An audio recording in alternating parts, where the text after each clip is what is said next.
Hey, we are back after taking last week off due to the Monday night game. Monday Night Live is back. Feels like it's been a while since I have visited with you guys. Get in early, get in often. We're going to make a full hour of it.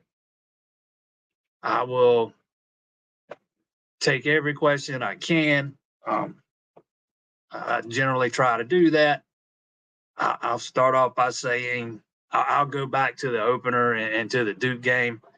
Not really what I was expecting. Talking with some people after the Charleston Southern game Saturday, I'm not sure some of the people inside of that building were expecting some of the struggles Clemson had, with ball security and those kind of things in that Monday night affair. I just don't think some of the things they've seen at practice has translated over to the field yet. We'll see if it eventually does happen. Um, still missing a little bit here in the downfield passing game, even though I thought it started to click for them after halftime against Charleston Southern. And I get it, man, it's Charleston Southern. It's supposed to click against a team like that. If you go back the past 2 years, Clemson's passing game has not been very good, even against the weaker teams. You go back to Furman last year. They just a little bit over 200 yards, if I'm remembering that right. Furman outpassed them. Louisiana Tech had more passing yards than Clemson did last year. Go back 2 years ago to South Carolina State game, not a whole lot in the downfield with the downfield passing attack, under 300 yards in that game. So it's been a while. Outside of the Wake Forest game last year, Clemson has not seen very many 300-yard passing games during the regular season. It just has not happened much. That was probably DJ Uyungale's best performance, unless you want to argue that Notre Dame game in 2020 was. I guess you can make arguments for both, but Clemson's passing game it's been a struggle. And I thought they started to find some things after halftime Saturday, after Cade Klubnik started to settle down a little bit. We'll see if that translates into this week. This is going to be a big week. Florida Atlantic's another team Clemson should roll over. They're big-time favorites. But I also think at the same time, this is another opportunity to make sure this offense is really settled in before Florida State comes to town the week after. For a noon game. I don't think anybody saw that heading into the season. Most people assumed it'd be a night game. Noon's kind of it's a national slot. They like to put big games there too. Sometimes the second biggest game of the day. But I kind of figured once Clemson lost at Duke, game day wasn't coming. That was kind of off the table, especially after Colorado's had Colorado and Oregon play that same day. So I'm kind of expecting that's where game day will be. Maybe a nooner is not so bad for Clemson, though. Sometimes you can catch the road team, taking a little while to get it going. Some of these noon contests, even though I would fully expect Florida State to come in here amped up, considering Clemson's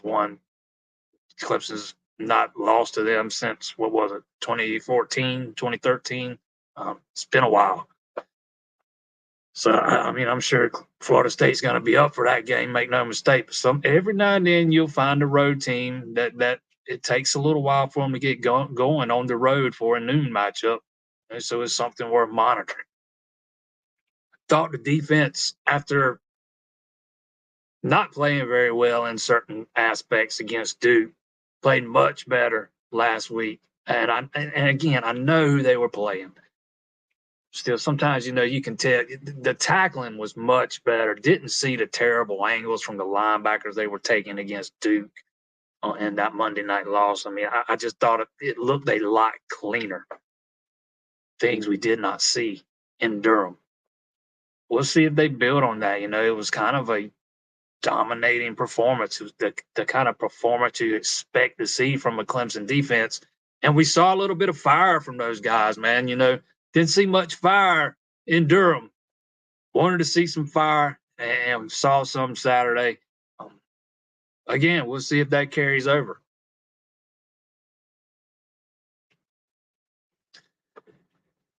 Ted says Clemson still lacks a true vertical passing game. Do you think starting Tyler Brown would help, or Cade still gets happy feet both or something? Hey, if it was me, Tyler Brown's on the field. Period. I'd find some way to get him and Antonio Williams on the field at the same time. That's just me. But I don't think it's, there were people open down the field in that first half. Go back to that terrible interception Klubnik threw. He had 3 guys open, 2 of them heading downfield, 1 of them in the flat. And, he was kind of locked on to Brenny Stewart running a little out route. He was wide open. And then he just goes off of him and looks the opposite way and just, he just screwed up trying to heave it out of bounds. And sometimes you just got to eat it and take the sack. But, there have been windows for Clemson to push the ball down the field. Again, I thought Cade played much better in the second half. In the first half, even minus the mishandled snap, minus the terrible interception, was probably one of the worst I've ever seen. I thought he was locking on the receivers and not really scanning the field. And I thought he did a better job in the second half. We've heard multiple times it being mentioned about how maybe he comes in a little too amped up, and maybe that leads to some of this stuff. But we'll see. I thought Clemson would be a little bit further ahead than he is right now. I said it on Facebook, I think the day before yesterday. I think it's going to be a process. I'm not sure if it's going to be a slow process or a faster process, but it's going to be a process, and he's going to have to, learn and grow on the job kind of, because he's the guy. I mean, make no mistake, he is the guy. I'll tell you one, I've kind of been a little bit disappointed in Adam Randall. He does not, if we're talking about the downfield pass game, he has not resembled the guy that I watched play in high school. And I saw him play multiple times. He was just a beast on the field. The guy played safety for Myrtle Beach on defense too, and he was, he's just physical. I thought he's a little bit better in his blocking Saturday, but he's been playing timid. I don't know if he's not trusting him. I don't know why. He just looks a little timid to me. Doesn't resemble the guy. And I've kind of heard that's been the case throughout fall camp, and that's exactly why Cole Turner started Monday night against Duke and played twice as many snaps as he did. So we'll see what happens with him. But, I kind of thought he was going to be a big part of this offense this year. And 2 games in, it does not look like that's going to be the case. John says he is officially off of forums, fan sites. Fans have lost their mind. Yeah, I don't do message boards, man. I don't do message boards at all. I got off them things a long time ago. They're toxic. As you can see, my dog's already messing around here with my stuff. But yeah, I think message boards are one of the most toxic places you can be. It's a lot of toxicity on those sites.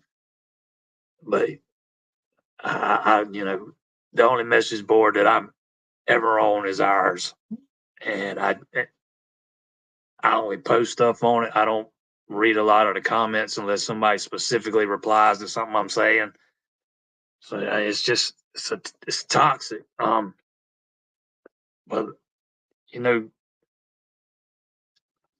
some of this, I think is on Dabo Sweeney. He kind of set the expectations for this team in fall camp. I mean, these guys were talking about national titles. Even Dabo broached the subject once. So at least, he kind of set the expectations where they were. So at least, I get it, man. I understand what you're saying. And I think a lot of people have unrealistic expectations most seasons. You're not going to win a national title every year. But when the head coach is, routinely talking about how the pieces are in place, this team's got the potential to be great, and he's mentioned national title, the players are mentioning national titles. something that does not happen in this program. They never talk about winning national titles before the season starts. I think you're kind of setting yourself up for some of this. But no, I tend to agree, man. I think those places are toxic.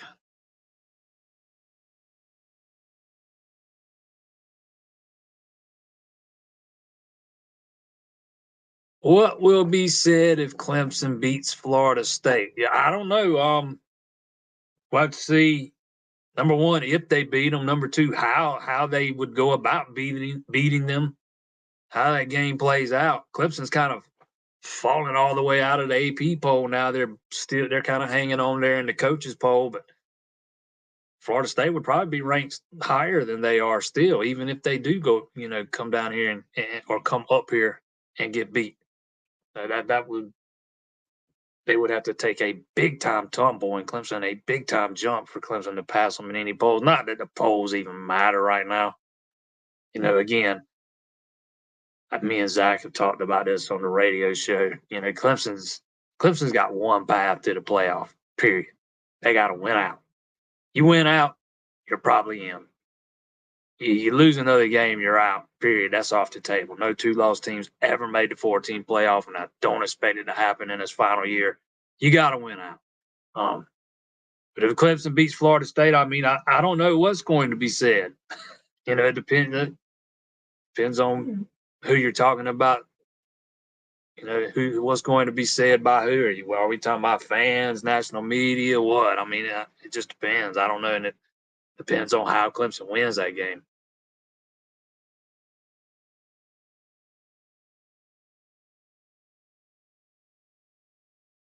TJ Parker needs to start. He is killing it. You know what? I have not looked at the snap counts from the other day, but he was one of the guys that I talked about a lot heading into the season that I thought had the potential to play a lot, maybe even end up being a starter sooner rather than later. And I don't care whether he runs out there first or not, long as he's on the field a lot. Through 2 games, that's kind of happened. I need to go in and look at the snap counts for last week. It felt like he was on the field a lot Saturday, though. I don't really care if he runs out there first. In the first game, Clemson's defensive ends had problems setting the edge. It's just something Masco has struggled with. He struggled with it against Duke. XT struggled with it against Duke some. Maybe losing a little bit of that weight, maybe hurts him in run defense. TJ Parker is definitely a guy that needs to be playing, no doubt about it, man.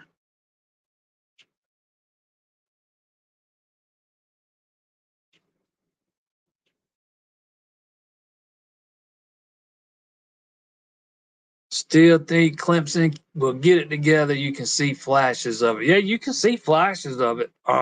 Absolutely. You really saw it in that third quarter Saturday. I thought it really started to click better than I've seen it click in a while. I think Clemson only punted once Saturday, and you got to go back a ways to find a game in which Clemson's offense was that efficient, even against weaker competition.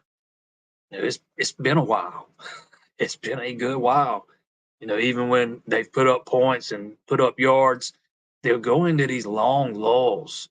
Where they just have trouble moving the ball. Let me see if I can find it. I found a stat earlier today. Let me see if I can pull it up here.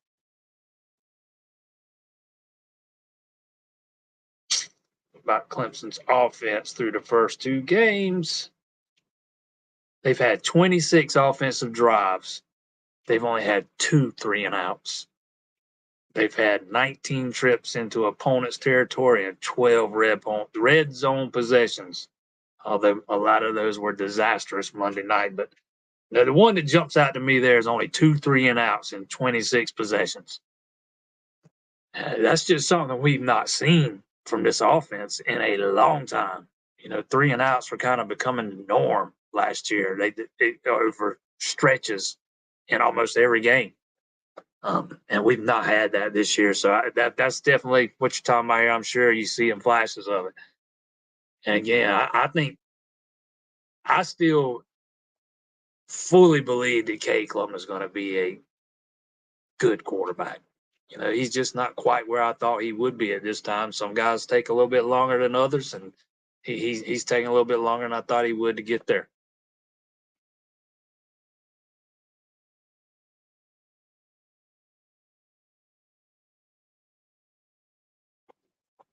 Do you think Wilt Fon is just stirring the pot about Corey and Gibson, or does he maybe know Sarton UT is chasing him with money? Look, make no mistake, Texas is not going to quit chasing him. I touched on this on the site last week, but Gibson came out and said that he kind of refuted this report, but he refuted it when somebody else reported it. I don't know if he ever did under Wilt Fon's specific report.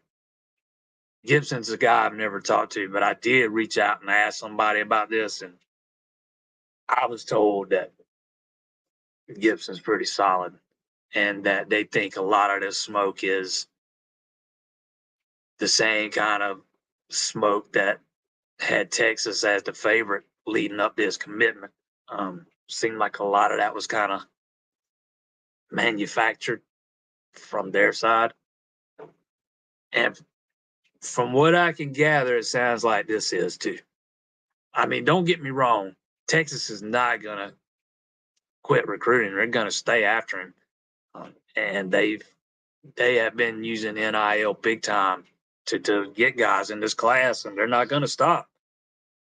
I mean, it's definitely something worth monitoring. I can't sit here and tell you right now that he's going to stay committed all the way through December and sign. But, I think there's just a lot more smoke than fire right now anyways.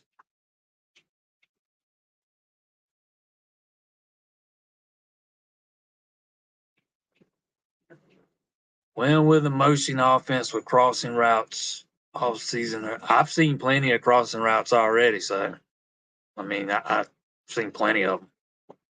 I don't know if it's harder to see them on television, but yeah, I've seen plenty of crossing routes. I've seen plenty of slants. I've seen the route concepts are different. I mean, it might be hard to tell that on television, but they're different. I mean, if we're talking about the offense being the same as last year, I mean, when's the last time you saw Clemson line up in a bunch formation? I can't remember. When's the last time you saw them go 5 wide? I can't remember. Something I wouldn't have noticed, but I've been told that the spacing's different along the offensive line. I mean, there's a bunch of subtle differences. I mean, don't get me wrong, man. When you run the inside zone or the power or the draw or whatever, man, the draw is the draw. The power is the power. The zone's the zone. I mean, it's just a matter of how you dress it up. And I think Clemson's run out a bunch of different formations that they didn't routinely use before. Look how many two-back sets you're seeing now. I mean, I think there's been a lot of differences.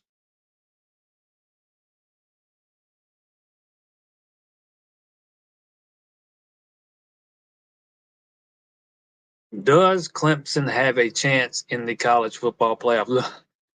This Clemson team doesn't need to be worrying about the college football playoff, man. It needs to be the furthest thing from their mind.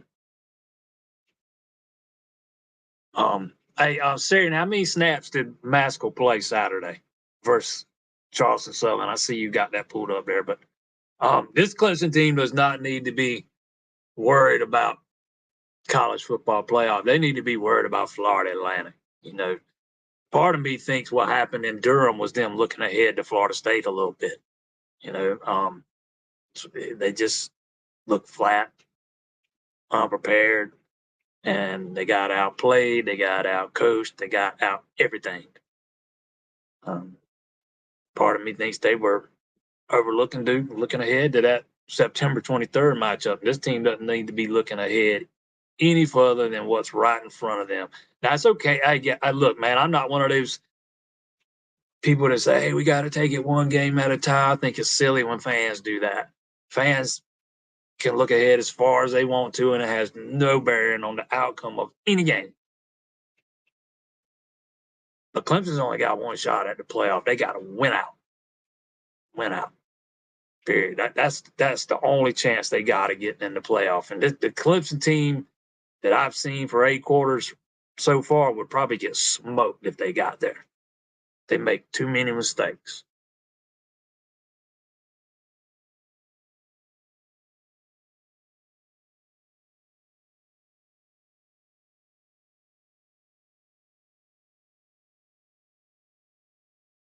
Why do a lot of things Dabo has said about his team not seem to translate to the film, i.e. speed? All right, when you go back to that comment Dabo made about this being the fastest team ever, you got to remember he said by our metrics. Nobody knows what those metrics are. You also got to remember team speed. I mean, straight line speed or sheer speed, not the same as game speed. There's a difference. And going back to the Duke game, I saw a lot of timidness in route running. The route running was not the best in the world. I think there's too much emphasis being placed on speed. Speed's not how you get open. It's quickness and it's burst and it's how you get in and out of your breaks and use your hands in certain routes. I mean, it's a lot of different things that go into it. It's not about just running by your guy on the field because you're faster. There are a lot of guys who don't have a lot of speed that end up being elite level receivers. Nuke Hopkins wasn't the fastest of guys.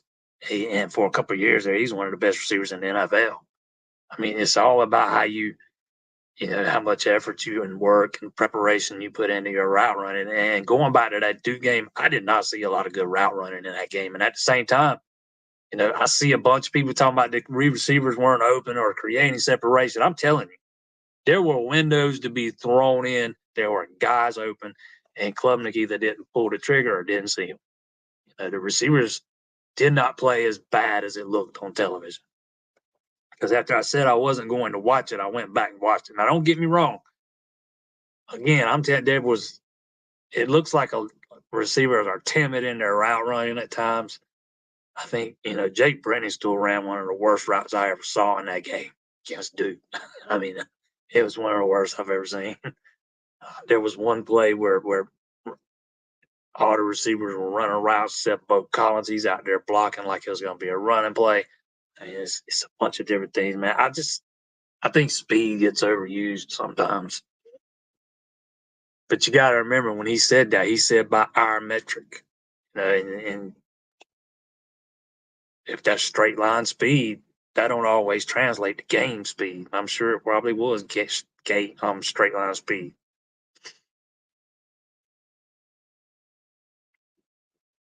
Lawnmower Man's got the hot take of the night. Clemson is going to beat FSU by 2 touchdowns. Write it down, Sarian. Write it down. 7:25 Monday night, September 11th. Lawnmower Man's got Clemson by 2 touchdowns. I like it. It's bold.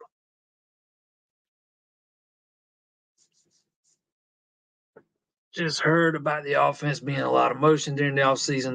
Not been a lot of motion so far. No, there's not been as much motion as I was expecting either. I imagine it's probably coming. We'll see. I don't know. I can't answer that. It's just because we've seen 2 games, and you're not going to show crap against Charleston Southern. It's going to be about as vanilla as it gets. And I'm not of the belief that Clemson went into Durham and had intentions on holding stuff back. You don't get down 21 and hold back. So I can't remember exactly how much motion was ran in Durham. I wasn't really paying attention to that, but I have, off the top of my head, it doesn't seem like we've seen a whole bunch of it.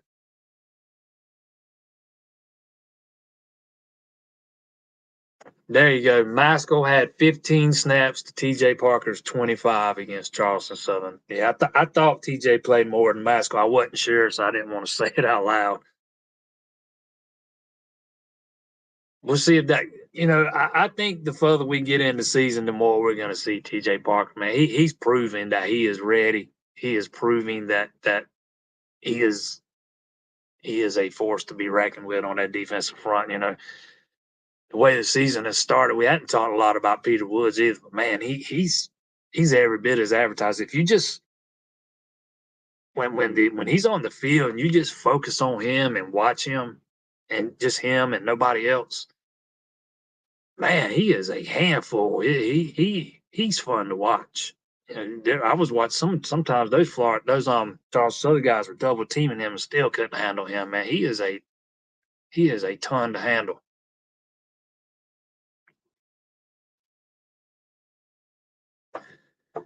Clemson has talent, but they aren't a team yet. Far from being a natty team. Yeah, this team doesn't need to be thinking about national title right now, and they need to be worried about the game in front of them. They got plenty of talent. Just if you go from a sheer talent perspective, recruiting and that kind of recruiting rankings, that stuff, I think it's the fifth most talented team in the country. I think it's 50 something blue chip prospects off the top of my head, maybe 56. I can't remember the specific number. More than they've ever had before. So, I mean, I'm just not buying that it's a talent problem.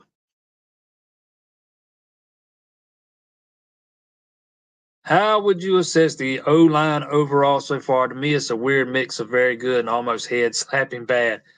Miller won't fare well against Jared Verse. I think at times, especially in the Duke game, Klubnik's inability to step up in the pocket and drifting backwards instead of stepping up into the pocket makes the offensive line look like it's probably worse than it is. He's had time. Don't get me wrong, man. There have been, overall, I think Tristan Lee's played fairly well over there at left tackle. But he's got beat a couple of times bad. One of them was on the fumble against Duke. There was a play. I can't remember specifically which one it was, but he got whipped against Charleston Southern that sticks out in my head. But Blake Miller's not had a very good start to the season in pass protection. I didn't think he played well against Duke. I didn't think he did well in pass protection against Charleston Southern. Now his run blocking, that's a whole different story. But he just, and I am not an offensive line expert by any stretch. Let's to get that out of the way first and foremost. But just me and the way I view offensive line play, I don't think Blake Miller's played very well to start the season. And yeah, he might. They might need to give some extra attention over there to Jarrett Verse if they don't get that shored up in a quick-like way. So yeah, I would kind of agree with that. It's been a mix of very good, and then there's this play here, this play there, where it's just like what the hell, man. I think Tristan Lee is going to settle in and end up being very good over there at left tackle. I think Colin Sadler's got a high ceiling, but Blake Miller's got to be better than he's been in pass pro over the first two games. I would absolutely agree with that.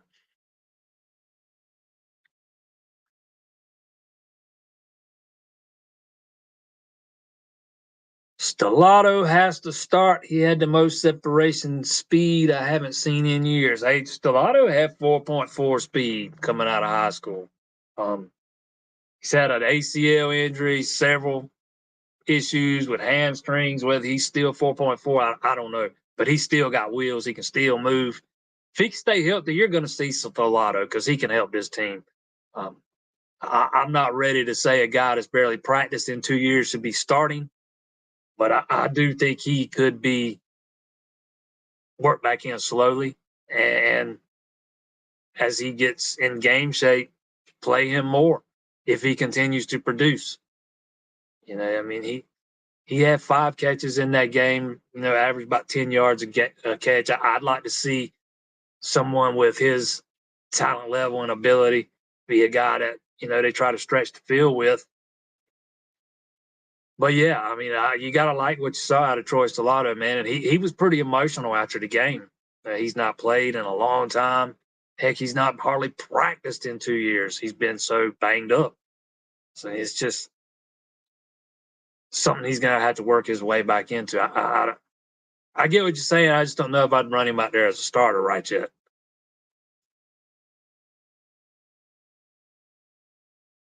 Is it man? I can't even talk tonight. Is it a development issue for us at this point? Even Trevor looked his best his freshman year and then regressed during the rest of his time. I'm not. I think Deshaun Watson was a better quarterback when he left Clemson than he was when he got to Clemson. I think Trevor Lawrence was about the same. I didn't see these huge signs of progress, but I'm not one that also says he saw these huge signs of regression either. I just think he's a guy that kind of just during his time at Clemson. But now we got a different quarterback coach now, so I mean, it's a whole different guy developing K Klubnik now, and he's had him. Garrett Riley's been here since January. I do think there's not a lot of seasoned assistant coaches on this staff. Tyler Grisham was hired with no experience. C.J. Spiller was hired with no experience. Lemansky Hall, I think, was hired with no experience. Kyle Richardson was hired with only high school experience. I think Mickey Kahn was hired with only high school experience. So, I mean, there's a lot of these coaches on this staff have gotten their experience by coaching at Clemson. And I'm not saying all those guys are bad and can't develop players. I think Mickey Kahn's developed his safeties just fine. I think C.J. Spiller has done work wonders with those running backs. Thomas Austin had 2 years of experience at Georgia State before he took over for Robbie Caldwell at Clemson. Maybe, the one area that I wonder about lack of development is the wide receivers. And I don't know that it's all coaching. I don't know that. I'm not inside the building, so I can't see it. So I can't really say one way or the other definitively. I'll say this. It's hard for me to buy into the fact that they missed on all of these receivers. That's almost statistically impossible. And we're talking about guys. It's not like Clemson was the only school after these guys, and was the only school that evaluated these guys. I mean, Bo Collins was one of the most sought after receivers in the country. I mean, Adam Randall had a bunch of Power 5 offers. Guys before him, Dakari Collins. If you look at him, he transferred out. He can't even get off. He's third team at NC State last I checked. Frank Ladson, buried on the depth chart at Miami still. Joseph Ngata, heavily sought after. Just these guys just haven't been what most envisioned them being coming out of high school. And I could probably go on naming more, but at some point you got to kind of look at and say, is it a developmental issue? I mean, maybe we saw Dabo Swinney decide he needed to make a change. And who is the leader of that offense and come bring in somebody to redo that scheme? Maybe he's not done evaluating them. Again, we've talked about it on here before. Dabo put those guys on notice, man, when he fired Brandon Streeter. He was not happy with, some of the things that transpired last season. And they had a come to Jesus meeting after the season was over. And they were all, this was before Streeter was even fired. They were all told it was time to put up or shut up in so many words. And then he went out and made the switch to Riley after that. when he fires a guy like Brandon Streeter, who's been there for umpteen years and is a Clemson guy through and through, played quarterback at Clemson. That's going to get the rest of the people inside that building's attention. And that's probably a long-winded answer to what you're asking me. But yeah, I think it's deeper. I think Clemson's had some issues that run a little deeper than not having any transfers on the roster, or missing on this guy on the recruiting trail, missing on that guy on the recruiting trail. Because there, if you just look at the talent on the roster, man, there's talent there. A lot of it's still young. Maybe that's something that factors in here too. But I absolutely think it's fair to question, particularly at wide receiver, if maybe you don't have a developmental problem somewhere along the way. And that's not me sitting here saying somebody needs to be fired or anything like that. I'm just saying maybe it's something worth looking at.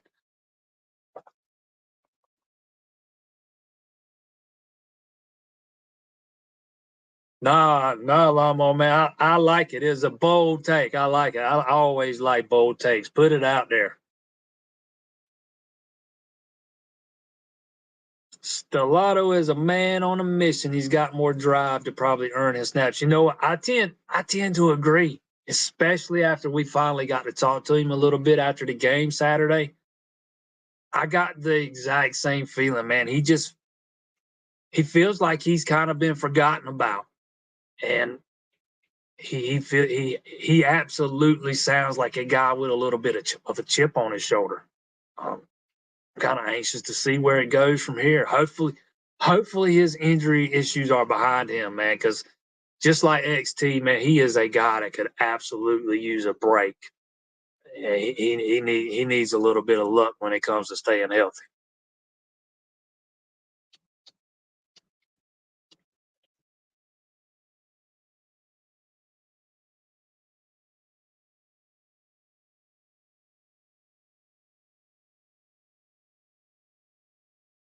Thought the abomination pass INTK through against Charleston Southern was a total bust across the O line, wasn't it? It might have been. I guess it depends on what the play call was. If Cade gets that ball out quickly and hits Brenningstool on that out route there, uh, nobody's in his face. But yeah, the, it was bad. Once he goes away from Brenningstool and starts looking to the other side, the whole thing just breaks down. Charleston Southern defensive lineman got my lead pretty quickly. It was just bad all the way around.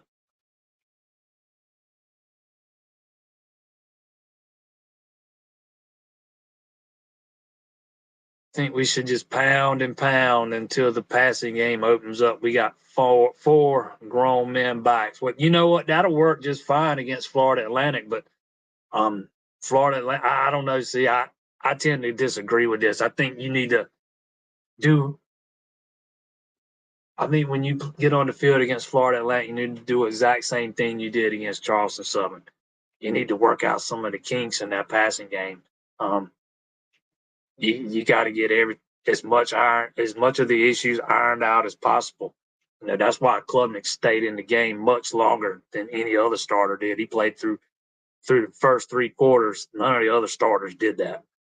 They want to get this thing rolling before Florida State gets here. And if you're talking about ground and pound against Florida State, that's the way to get ground and pound, and that's the way to lose.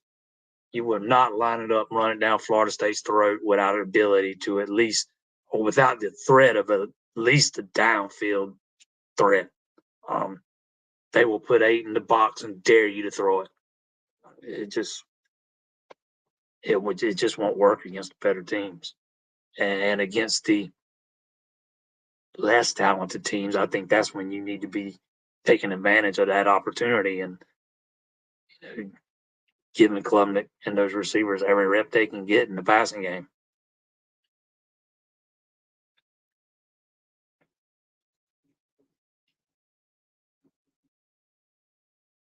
Linebackers played a lot better versus Charleston Southern than they did at Duke. Telling when you have an All-American linebacker say he wasn't in game shape. Yeah, see, I think there was. Yeah, they played much better against Charleston. So I think there's more being made to the out of shape thing than it really is. Maybe they're. I kind of wondered if some of these starters not do enough hitting in camp, but we got Clemson's got the same strength and conditioning coach they've had for years. I mean, it's not like they've made some big change there. Maybe they didn't do enough of the physical stuff in fall camp. We kept hearing about this starter and this starter and this starter being held out of this scrimmage and that scrimmage so the young guys can get some reps. Maybe those guys didn't take enough snaps. Maybe they didn't find the right place to draw that line. I don't know, but he looked in game shape to me Saturday. So I mean, I think he'll be fine in that regard.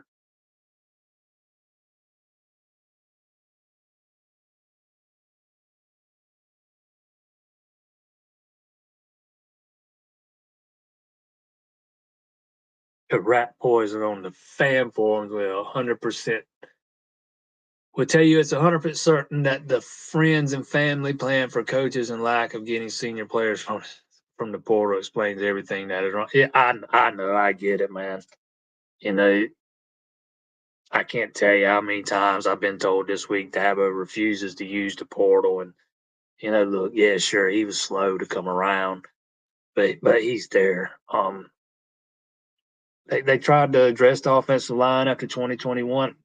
They wanted to address a couple positions at least after last season. I mean, just can't do it when you got 85 when you're three over the number, and they'll people will gripe about all the coaches' kids and all on scholarship and the walk-ons on scholarship. There's not a current coach on Clemson staff that has a kid on scholarship right now. There's only 3 former walk-ons on scholarship.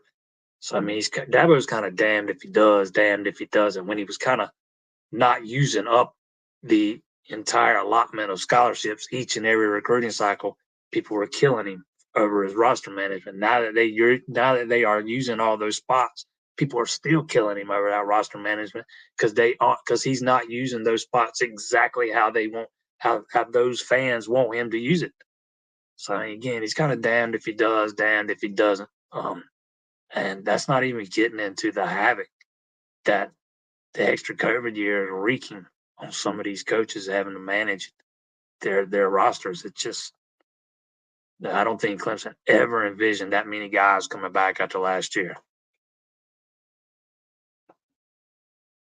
And I had somebody tell me, I think it was Monday, it don't matter how many come back, those spots don't count. Yes, they do, man. They do count. You got a reprieve from that for 1 year, but they absolutely count now.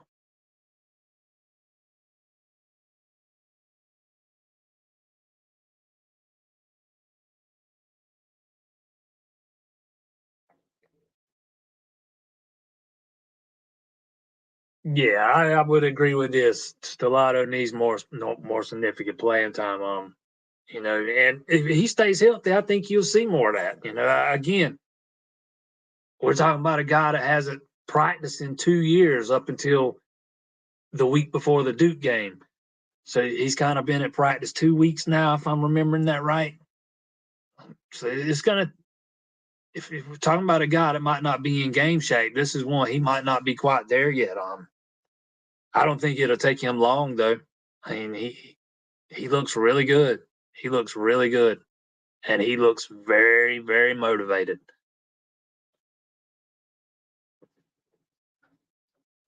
I think I heard defenses would put in an umbrella type defense against DJ deep passes, so they have to dink and dunk down the field now. There have been defenses when DJ was here that would dare Clemson to pass the ball down the field, load the box, and dare them to beat them down the field, and Clemson still couldn't do it. Go back to the South Carolina game. It's particularly in the second half. It was all man covers. They were daring Clemson to throw the ball, and They kind of fell right into that trap and tried to keep throwing it and throwing it and throwing it. And quarterback couldn't hit the broadside of the barn, and it cost them. But if you look at what Duke ran out there on defense, Labor Day night, they were kind of playing a lot of too high safety looks. If I'm remembering that right. That's going to take a lot of the downfield stuff away, and it's going to make you have to do a lot more dinking and dunking. A little bit more dinking and dunking than I wanted to see, but I'd like to see it take at least a few more shots. I can't remember the specific numbers, but I think Klubnik threw 43 passes that night, and 30-something of them traveled 10 yards or less. I think it was 17 were screen passes behind the line of scrimmage. That's a little much for me. I knew the screen passes weren't going anywhere, that they were going to still be a big part of things. But when you have to dink and dunk like that on every drive, and you have to have long, sustained 8, 9, 10-play drives to get in the end zone, the margin for error goes up. And, we saw that in that game. They were able to move the ball pretty well. And then once they got further into those drives, they'd make a back-breaking, crucial mistake. If you can pick up those chunk plays and have 2 or 3 play scoring drives, the chances of you making a mistake go way down. So Clemson's got to find a way to start picking up more of those chunk plays and get back to being explosive.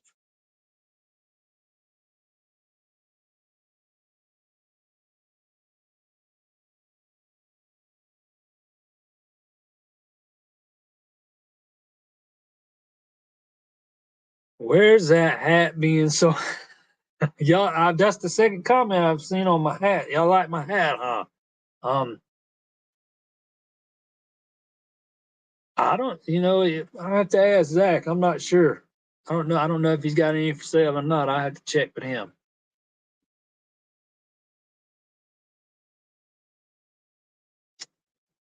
Trevor is speedier by far than Deshaun and even over Trevor. But so I think you mean Cade is speedier by far than Deshaun and even over Trevor. But so far he's not hard to bring down. Not very evasive either. Open field, he's a major threat though. Yeah, Cade can move, man. He's got some wheels.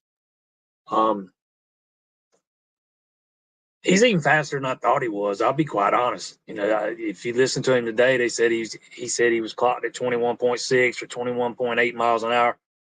But again, that's straight line speed, and it's a little bit different. But yeah, he's not the biggest of guys. He's going to be a little bit easier to bring down. They've not taken advantage of his legs quite as much as I thought they might. I mean, I never expected they would a lot. You got to keep that guy healthy. Man, he's a threat. He's a threat when he's running the ball. I'd like to see him take advantage of his legs a little bit more.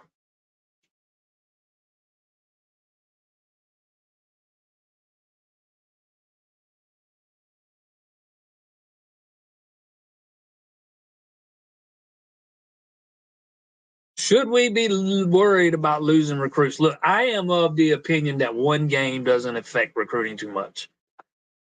You start putting 3, 2, 3, 4, 5 of them. You have a season where you lose 3, 4, 5 games. Now maybe we're having a different conversation. I don't think Clemson's recruiting class is in trouble right now. I'm not going to sit here and tell you there will be no decommitments. I cannot. There's just no way to know that. As we sit here right now today, I think Clemson's fine. But there's just so much involved in that now. And especially when it comes to NIL, there's a lot more that goes into it than there was 5 years ago. And for a lot of guys playing for a win, and I'm not just talking about Clemson commitments here. A lot of guys playing for a winner is not at the top of the list. I think it still matters to a lot of the guys that commit to Clemson. And we've already seen a little bit of smoke about Corey and Gibson in Texas. I'm not buying that right now. But Texas is going to stay on him, and we'll see if he ends up flipping at some point down the line. It's always something. It's always something that you got to worry about in the back of your mind. Again, I don't think one game hurt you that much to where you're going to have guys start jumping off the bandwagon and looking elsewhere. But if it turns into something that you can't correct, then maybe it's a different conversation. I think you get guys like TJ Moore and Bryant Westco, the two receivers Clemson's got committed right now. I think they see, this roster say, hey, man, we can go in there and make it, or each one of them's telling us, I can go in there and make a difference day one. There are going to be opportunities for me to go in there and play from the jump. So that's something you got to remember. But let's see what happens the next few weeks. If Florida State blows Clemson's doors off, maybe we're having a different conversation in 2 weeks. But, right now, I think they're okay. Doesn't mean they'll be okay a month from now, but today, I think they're okay.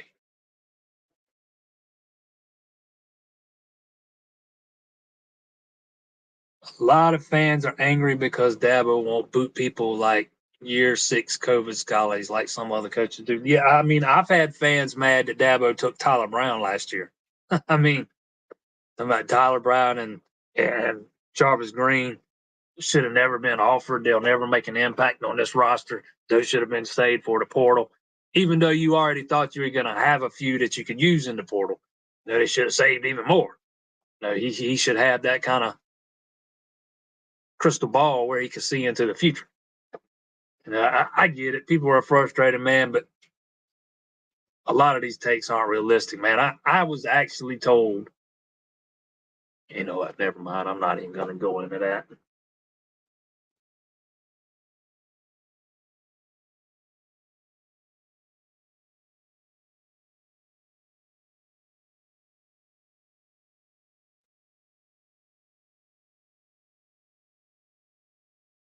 Didn't y'all that we're at the Duke game say y'all seen wide receivers open all night? That's what tells me it's more okay than wide receivers.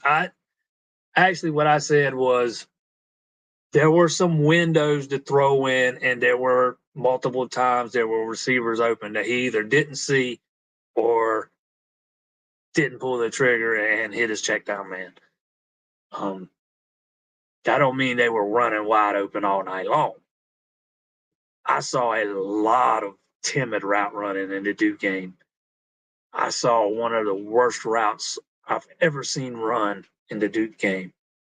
So it's the truth lies somewhere in the middle, man. It's a little bit of both if we're gonna get right down to it.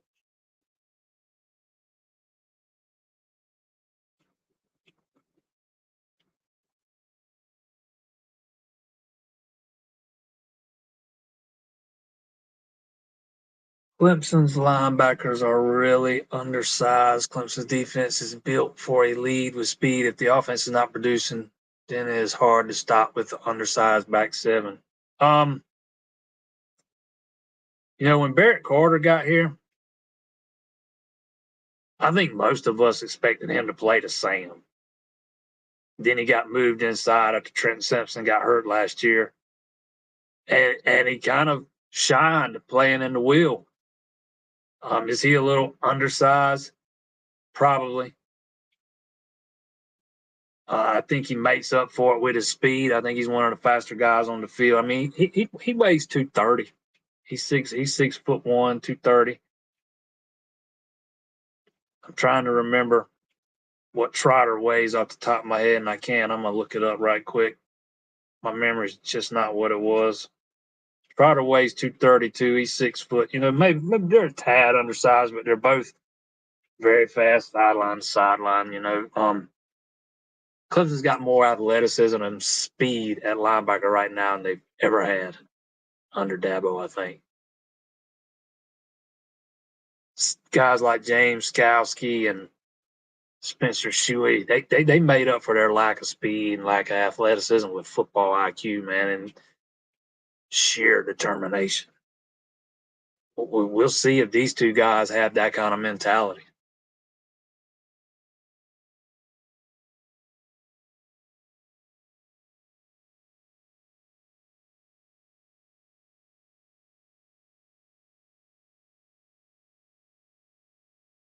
Clemson won't ever use the portal under Dabo. You can't vet the players. Will never have those pay for players that have a price to recruit the players, not the Dabo way. I talked to them, whether they end up taking one or not, they'll at least make the effort. They started the process with a few last year. They went as far as offering an offensive lineman after 2021. So they did vet the player. Not every guy's in there looking for the highest bid. They started the process with multiple guys in the portal last year. So they'll end up getting some guys out of the portal. It's just gonna be, when they do, it'll be to fill a gap here, to fill a gap there. They're not gonna sign 6 guys out of the portal in a recruiting class. It's just not gonna happen.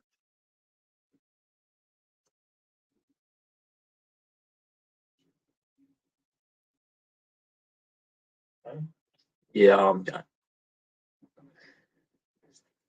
Dabo's already tried to get a handful of players from the portal. He'll never use it for building a roster like some. Yeah, he's not going to use it for building a roster. He tried to get a interior offensive lineman after the 2021 season. He's got a hard to pronounce name. I can't remember how to say it, but he went to Virginia. He was at Virginia, transferred from Virginia, and I think he ended up at Michigan. I know offensive line was a spot they were looking to possibly address after last season. I know they reached out to corner, or started the process with a corner or two. I think they reached out to at least one wide receiver, and I think they were open to looking at defensive end too. They just didn't get very far in the process. You can't do it when you're 3 over the limit.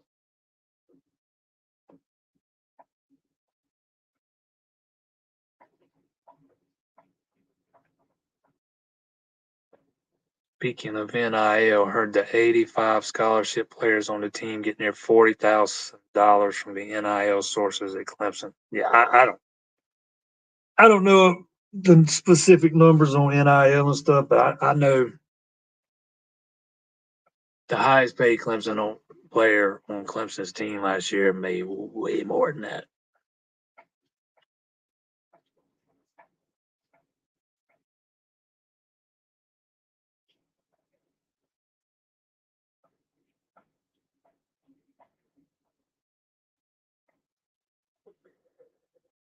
You think? Yeah, I talked about Tyler Brown earlier. If it was me, he'd be on the field. I'd be finding ways to get him and Antonio Williams on the field at the same time. That's just me.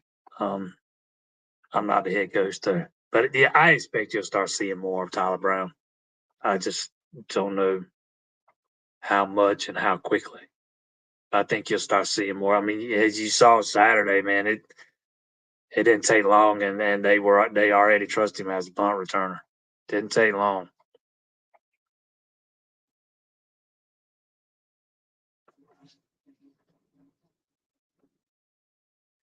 It's when the Clemson AD does not agree with Dabo's philosophy is when the poop hits the fan. I don't know. Clemson and Dabo and Graham Neff and President Kuntz, they've always been pretty aligned, and that's been a big part of it. Clemson's been so successful every year. I don't know when Graham Neff's never had a problem with anything Dabo's done from a philosophical standpoint. So I can't speak about that.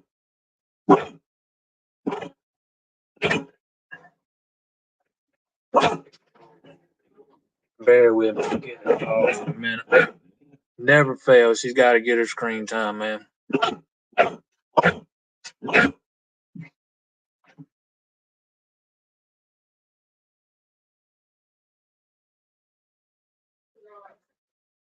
Saw a quarterback of 2 halves. Second half saw Cade's head turn and scan the field. First half was locked onto the receiver. Also, Parker is for real. Hey, I said the same things earlier in this show. I thought Cade Klubnik played much better in the third quarter. He started scanning the field more, trusting what he was seeing. It seemed like he settled down some. I want to see him come out and do that from the opening whistle. That'll be one of the biggest things I'm looking for this Saturday.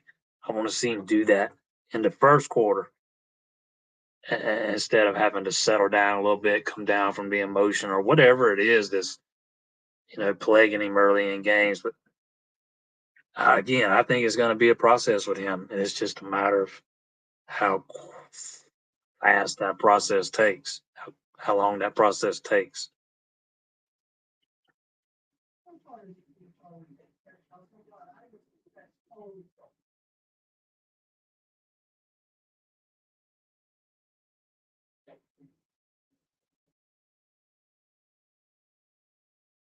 FSU strength this year comes from wide receivers they got from the portal. Even Travis, the QB, was a transfer. Yeah, hey, look, Mike Norvell had a decision to make when he got to Florida State. He had to rebuild that roster through the portal or rebuild it through high school recruiting. And from everybody I've talked to that's kind of plugged in Tallahassee, and I don't know a bunch of people plugged in down there, but I know one or two. They believe Norvell prefers to do it through high school, but he knew he probably wouldn't get the time required to do it. So he went the route of the portal. And I think every year he's there, you'll see him start leaning into the high school recruiting more and more. Not saying he's ever going to abandon the portal. But man, they got dudes at wide receiver, and they came from the portal. Keon Coleman's a dude. He is a straight up. He is a dude, man. Johnny Wilson's a dude. What is he, 6'7" on the outside? Those guys are tough to cover, man.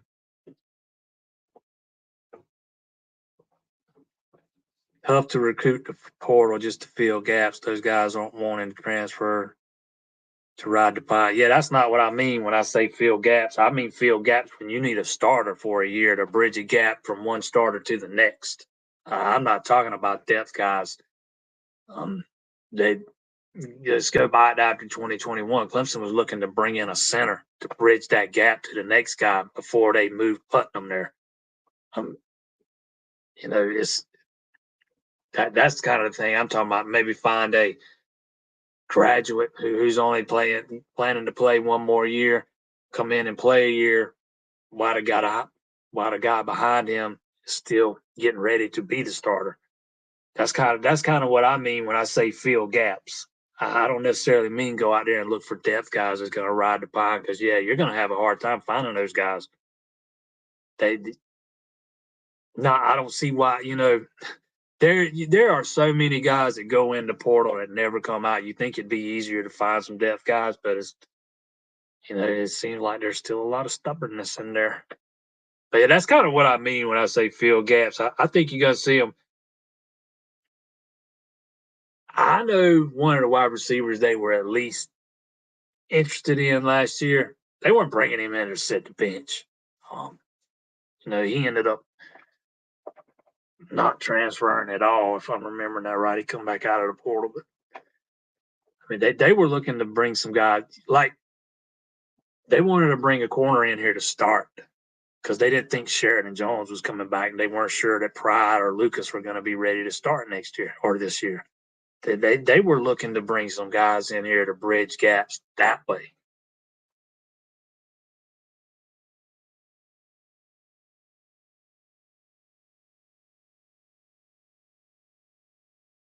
Yeah, it never fails, man. The dog is going to get it. Never, she's going to get on here one way or other. She's either going to be whining or she's going to start barking, man. The wife came home and she's locked in here back here with me, so she's got to get out and go in there with the wife, man. And she ain't going to stop barking until somebody come and lets her out.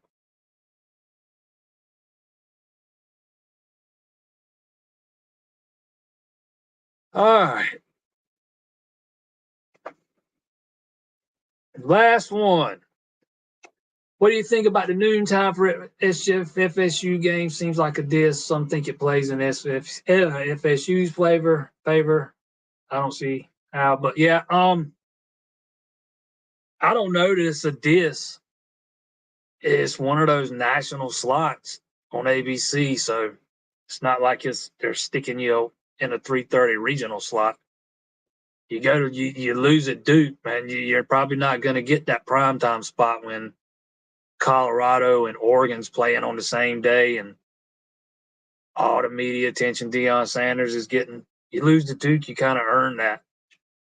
So I'm not sure I'd call it a diss, and kind of like I talked about earlier. I don't know that it plays into Florida State's favor.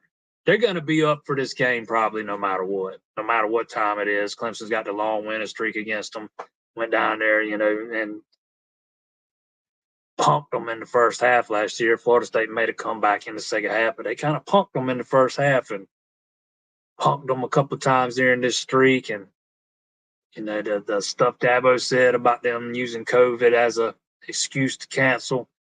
There's going to be some bulletin board stuff the week of the Clemson game for Florida State, but we have seen it many times over the years in these noon games. Sometimes the road team comes in and they're not. It takes them a while to get going, so I'm not sure it favors Florida State more than it does Clemson having it at noon. I think the noon game always favors the home team.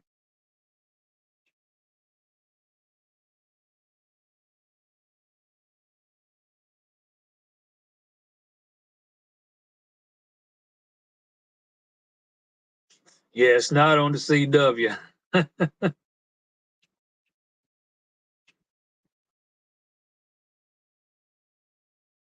right. Last one here. FSU should be able to get top players through the portal. Wait a minute. Yeah, I don't even know anything about state taxes. This is the one I was. What's FSU going to do when this whole team hits the door in the 2024 draft? Yeah, he's going to have to hit the portal again next year. Make no mistake, it's going to have to be something he continues to do the next few years. But go look at what they're doing on the recruiting trail right now. He's killing it. He is killing it. He is building. He is trying to build through high school recruiting while plugging holes at the same time through the portal. They killing it on the trail. They're probably a year ahead of where I thought they'd be right now. But it's not something he's going to be able to just drop after this year. Don't forget, man, if you have not hit that subscribe button, please do so. Don't forget to hit the like button on the videos. I had a feeling this would be a good one, and it was. Appreciate everybody that tuned in. Looked like we had a lot of folks on tonight. Missed not being here last week.